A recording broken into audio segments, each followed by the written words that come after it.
Com relação à reprodução, alguma coisa eu falei logo no início dessa aula, mas todas as minhocas são, ou todos os oligoqueta, não só minhocas, são hermafroditas e eles vão ter poucos segmentos genitais, gônadas diferenciadas e o clitelo.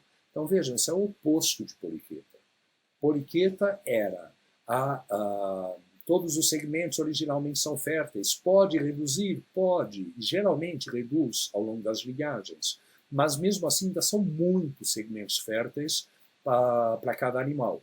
Além disso, não há gônadas. Os gametas maturam diretamente na câmara celômica dos metâmeros. E muito menos a clitelo. Não existe clitelo. No caso de clitelados, e no caso de oligoqueta em particular, já que estamos falando deles agora, são pouquíssimos segmentos genitais, 1 ou 2 femininos, 1 ou 2 masculinos apenas, isso independente do tamanho do animal. Todos os animais são hermafroditas, e no caso de oligoqueta são hermafroditas simultâneos, macho e fêmea ao mesmo tempo, mas a fecundação é cruzada, não há autofecundação. E, além disso, há gônadas. Essas gônadas são meramente bolsas de peritônio, então continua sendo celoma, onde os gametas vão maturar. Mas é um celoma isolado, é uma região restrita, é uma parte isolada, uma câmara, dentro do celoma principal de cada metâmero. Então isso aqui está individualizado. Existe também reprodução assexuada em oligoqueta, diferente de Erudínia. Em Erudínia não há assexuada, mas aqui há, porque o animal simplesmente se fragmenta, mas isso depende muito do oligoqueta, viu? Muitos não têm esse processo. Mas o animal ele se fragmenta e depois regenera. Quando ele vai fazer isso, isso ocorre muitas vezes em locais onde o solo seca em alguma estação do ano, né? Então ele fica muito molhado em alguma, então está um solo ótimo para minhoca, tem uma porosidade boa e tal, mas de repente na estação seca aqui fica tudo seco, então a minhoca se incista e aí ela dentro daquele cisto pode se fragmentar e depois sai para colonizar o ambiente. Isso, lógico, quando as condições melhoram. Se as condições estiverem muito boas, ela pode fazer isso até com umidade mesmo. E isso também ocorre em regiões geladas, então regiões onde no inverno o solo congela, então ela pode se encistar e depois se fragmenta lá dentro, e quando a vida for retomada, né, na estação mais quente, na primavera, então o solo descongela e aquilo libera e temos uma reprodução clonal de alguns oligoquetos, dessas minhocas. Fora isso, não existe outro processo, mas esses animais têm uma altíssima capacidade de regeneração.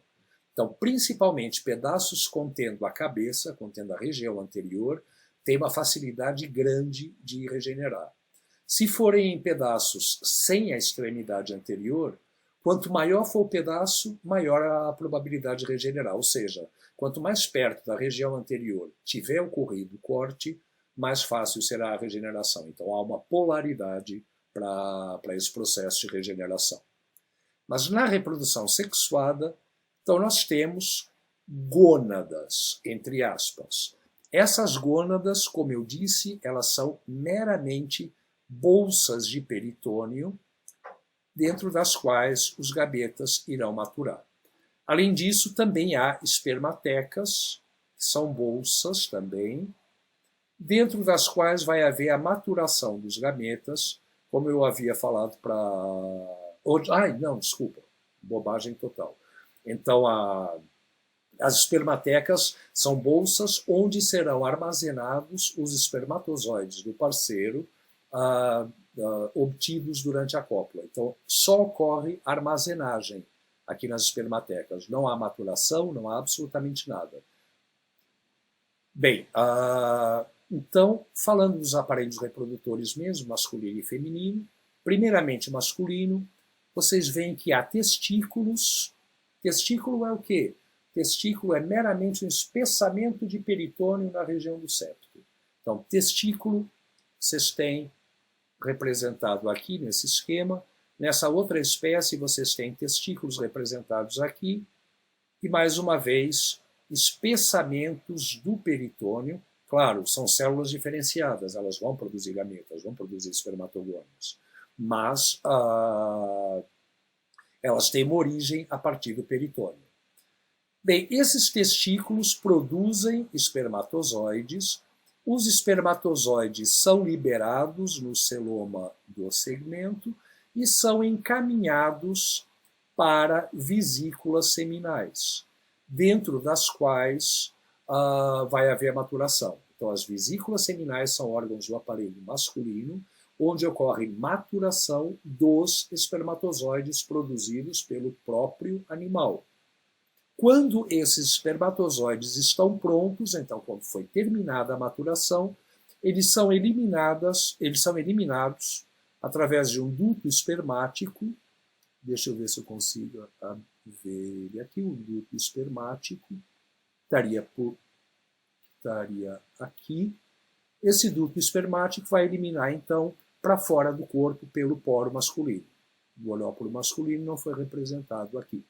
Nessa outra espécie, vejam, os testículos liberam os espermatozoides para o celoma do segmento, então libera para o celoma do segmento, ou às vezes já vai direto para a vesícula seminal, como é o caso aqui, ou daqui vai para o celoma do segmento, mas isso está isolado da parte restante, então isso já formou um chamado saco testicular, e aí os espermatozoides vão maturar dentro dessas vesículas seminais. Vejam, esses sacos testiculares é quando ocorre uma camada de peritônio, mais uma vez, isolando uma câmara maior, e aqui vocês têm até um saco testicular e lá dentro a vesícula seminal, derivada do próprio septo. Esse é o esquema, ou algo parecido a isso, corresponde à minhoca que vocês secariam em aula prática, porque vocês abrindo os segmentos masculinos, ou rasgando embaixo a parede dos segmentos masculinos, veriam que isso é um saco testicular, e lá por dentro tem uma outra câmara celômica, onde vai estar, ou a qual vai estar associada a vesícula seminal. Além, então, de duto espermático e o poro masculino, então, vejam, quando os espermatozoides estão prontos, aqui nessa, eles são liberados de volta no saco testicular, e aí vai haver um nefrídeo modificado que vai coletar esses espermatozoides e vai encaminhá-los até o poro masculino. Então vocês têm o duto deferente, aqui houve dois segmentos, né, ou três segmentos, mas na verdade dois sacos testiculares, portanto, dois nefrídeos apenas são necessários nessa espécie para eliminar os espermatozoides. E eles vão, então, confluir para um duto deferente, um duto espermático, e aí isso é eliminado do corpo através do poro masculino. Juntamente com os espermatozoides, porque aí é só espermatozoides, são liberados também, ou são liberadas também outras substâncias que vão nutrir esses espermatozoides. Essas substâncias são produzidas na próstata, que são as glândulas prostáticas. Nós vamos ver mais para frente a localização delas. Elas não estão representadas aqui nesse esquema. Com relação ao feminino, feminino é praticamente a mesma coisa, só que produz óvulos. Mas vejam, também vai haver ovários, que são especializações do peritônio, dos septos. Então, na região dos septos formam-se ovários. Esses ovários produzem óvulos que são eliminados no celoma do próprio segmento e vão maturar dentro de câmaras especiais, que são os ovissacos, como está aqui. E desse outro também vai haver a liberação dos óvulos, e isso vai vir para cá, vem aqui acompanhando, e os óvulos vão maturar aqui no ovissaco. Quando esses óvulos estão prontos, o que vai acontecer? Quando os óvulos estão prontos, eles vão ser encaminhados, então, para o oviduto, e a partir desse oviduto, isso vai ser eliminado do corpo pelo poro feminino. Como eu disse, poro feminino e abertura de espermateca têm que ser anteriores ao clitelo para que possa haver a fecundação. Já o poro masculino não tem restrições, porque quando vai ocorrer a fecundação, já houve a cópula. Então, quem vai trabalhar na fecundação são as espermatecas, liberando espermatozoides do parceiro, e o poro feminino, liberando os óvulos. Com relação ao poro masculino, ele foi usado antes, durante a cópula. Então, agora, na hora da liberação do casulo, ele não interfere. Então, ele não tem relação com o clitelo. Já as espermatecas têm, como eu disse, órgãos do aparelho feminino para armazenar espermatozoides do parceiro. Você tem aqui, nessa, no outro não foi representado, mas aqui você tem espermateca. E então, elas vão eliminar os espermatozoides do parceiro para dentro do casulo quando este está sendo formado.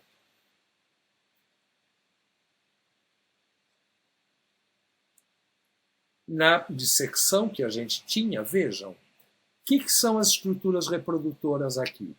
Nós temos aqui a minhoca inteira, aqui a região anterior. Nessa região anterior, vocês veem esses balõezinhos, essas bexiguinhas, são 3 pares. Só que aqui do outro lado, algumas acabaram sendo arrancadas. Mas são 3 pares de espermatecas que vai haver na espécie que a gente seca em aula. Aí depois, além das espermatecas, vai haver aqui 2 pares de vesículas seminais. Portanto, espermatecas, aparelho feminino e é a armazenagem de espermatozoides do parceiro. Vesículas seminais, aparelho masculino, maturação dos espermatozoides do próprio animal. E vai haver os ovissacos, que estariam em segmentos aqui, mas infelizmente não pega, mas é muito difícil conseguir vê-los na dissecção, os ovissacos que seriam do aparelho feminino. Seria exatamente o local onde ocorre a maturação dos óvulos. E o clitelo? O clitelo está aqui, eu acho que vocês conseguem ver. Seria essa região. Estaria aqui a ponta dele, vocês veem o finalzinho dele, vejam como é mais branco. Mas depois do clitelo vocês têm essa maçaroca branca, que está aqui, que é a próstata. A próstata vai produzir, então, as substâncias que vão nutrir os espermatozoides, e essas substâncias vão ser eliminadas na altura daquelas papilas genitais que eu falei. Se vocês olharem no protocolo, tem desenho disso também, mostra bem como é que são. E o desenho é bastante fiel, se vocês olhassem o animal, vocês veriam que é praticamente a mesma coisa. Mas para eliminar isso através das papilas, uma papila de cada lado elimina secreções da próstata. Tem mais 2 papilas de cada lado, são 3 pares. As outras 2 papilas que estão nessa região, elas servem para eliminar secreções de glândulas acessórias que vão auxiliar na cópula. Bem, para eliminar essas secreções da próstata, então, vai haver um duto em forma de S. Vocês veem ele aqui. Não está num aumento grande, mas dá para ver. Ele é bem fácil de ver na dissecção, viu? Ele está mais ou menos por aqui. Está nessa região. Então, o clitelo, eu falei para vocês que ele está envolvido com a reprodução. E ele está envolvido de diversas maneiras. Em primeiro lugar, ele produz muco para a cópula. Então está lá a minhoquinha, ela viu uma outra minhoquinha, rolou aquela coisa, aquele clima, as duas chegam e vão e já se posicionam de maneira a justapor a abertura do poro masculino de uma que está aqui, com a abertura do poro masculino, com a abertura da espermateca da outra. E vice-versa. A abertura da espermateca da uma com a abertura do poro masculino da outra. Então, elas já se posicionam, aliás, seria melhor assim. Elas já se posicionam de maneira a justapor poro masculino de uma com a abertura de espermateca da outra e vice-versa. Aí, o clitelo vai secretar um muco que vai envolver os 2 animais. Então, esse muco envolvendo os 2 animais faz com que eles fiquem grudados. Se houver cerdas genitais, elas encaixam para manter mais grudado ainda. E aí ocorre transferência de espermatozoides para as espermatecas do parceiro, em ambos os casos. Dependendo do animal, pode ser simultâneo, ou pode um ir primeiro, outro ir depois, aí varia, aí as estratégias são variáveis. Existem algumas espécies onde não é possível acoplar, a anatomia não permite. Então, nessas espécies em que não é possível acoplar, o que acontece é que a superfície do corpo, ali naquela região onde eles estão colados, ela forma meio que umas ranhuras. E essa ranhura é chamada a fenda espermática. O animal ele vai liberar os espermatozoides, ou liberar o sêmen, né, que vai ser espermatozoides mais as secreções da próstata, libera esse sêmen e ele vai ser conduzido por próprios movimentos da musculatura da parede do corpo, vão empurrando ao longo dessa fenda esse sêmen para dentro do espermatozoide do parceiro e vice-versa. Então, de qualquer maneira, haja encaixe ou não perfeito, encaixe perfeito ou não, vai haver as espermatecas de ambos os indivíduos saem repletas de espermatozoides desse processo de cópula.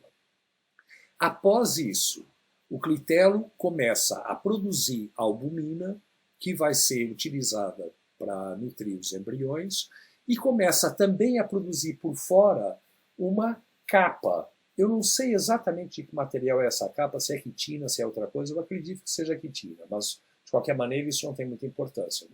O importante é saber que tem uma capa por fora, que vai ser exatamente a parede do casulo. O que vai acontecer então? Quando tudo já tiver produzido, a parede do casulo já tiver terminada, toda a albumina já tivesse terminada também, aí o clitelo secreta essa albumina aqui dentro, então isso fica cheio de albumina por fora, claro, tudo fechado aqui, então, mas fica cheio de albumina, e aí o animal começa a escorregar para trás. Veja, muita gente fala, e o clitelo anda para frente. O clitelo não anda nunca, o clitelo é uma região do corpo do animal, ele não se mexe, óbvio. Você não vai dizer que o teu braço foi parar na cabeça. Não, o teu braço sempre vai ficar no ombro, não tem como ele sair dali, só você cortar. O clitelo também não vai andando pelo corpo do animal. O clitelo fica exatamente na mesma posição. O casulo é que não. O animal se desprende do casulo, então ele está solto aqui dentro, e ele vai recuando e o casulo basicamente permanece na mesma posição. Só que se o animal recua, à medida em que ele recua, o casulo vai ficando cada vez mais anterior. E aí ele passa na abertura do poro feminino, isso se o poro feminino não for nele próprio, porque se for nele, já libera os óvulos ali. Mas se não, quando o casulo passar pelo poro feminino, os óvulos são liberados. Quando passar pelas aberturas das espermatecas, os espermatozoides do parceiro são liberados, e aí o animal sai do casulo, esse casulo se fecha, e aqui dentro estarão contidos óvulos, espermatozoides, mais albumina para nutrir os embriões. A fecundação, portanto, em oligoquetas e Iludini é diferente. Mas a fecundação é externa. Externa ao corpo do animal. Interna ao casulo. A fecundação ocorre dentro do casulo. Por quê? Porque simplesmente lançou lá espermatozoides mais óvulos. E aí eles fizeram o resto do serviço. Mas dentro do casulo, não dentro do corpo do animal. Vou mostrar para vocês aqui alguns desenhos pornográficos de minhoca. Vejam. Primeiro a gente tem aqui o clitelo, com as camadas de células que produzem albumina, que produzem o casulo e que produzem o muco para a cópula. São camadas em diferentes alturas.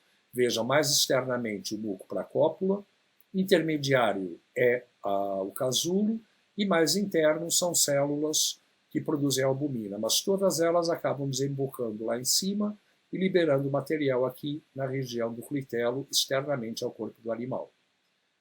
Bem, aqui vocês veem, então, os tais desenhos pornográficos. Aqui uma minhoca e aqui a outra minhoca. Nesse caso, elas conseguem uma acoplagem perfeita, então elas estão perfeitamente encaixadas, de maneira que pode até haver alguma estrutura, alguma projeção que saia do poro masculino e entre dentro da espermateca, um chamado pênis, aí, entre aspas, como vocês veem aqui representado, de maneira a que as duas simultaneamente se enchem de espermatozoides. Mas em outras a acoplagem não é perfeita, então nessas é que se formam fendas ao longo do corpo dos animais, dos parceiros, de maneira que o sêmen possa ser conduzido do poro masculino de uma para a abertura da espermateca da outra. Mas a fecundação é cruzada. Ambas saem com espermatozoides. Ambas começam a produzir o casulo. Ambas liberam dentro desse casulo albumina, óvulos e espermatozoides do parceiro. E aí o animal sai, o casulo se fecha. Esse casulo, o formato dele é outra característica taxonômica, também é utilizado isso na taxonomia, a morfologia do casulo, porque é a espécie específica. E aí lá dentro os embriões, então, vai haver primeiro a fecundação, depois o desenvolvimento dos embriões às custas dessa albumina, e quando eles estão prontos, eles eclodem, rasgando o casulo e sendo já juvenis. Não há estágio larval em oligoquetas. Ou melhor, claro que o estágio existe, mas é passado dentro do casulo. Então, não existe uma larva mesmo em oligoquetas. A ontogenia ocorre toda dentro do casulo e o que emerge já são juvenis.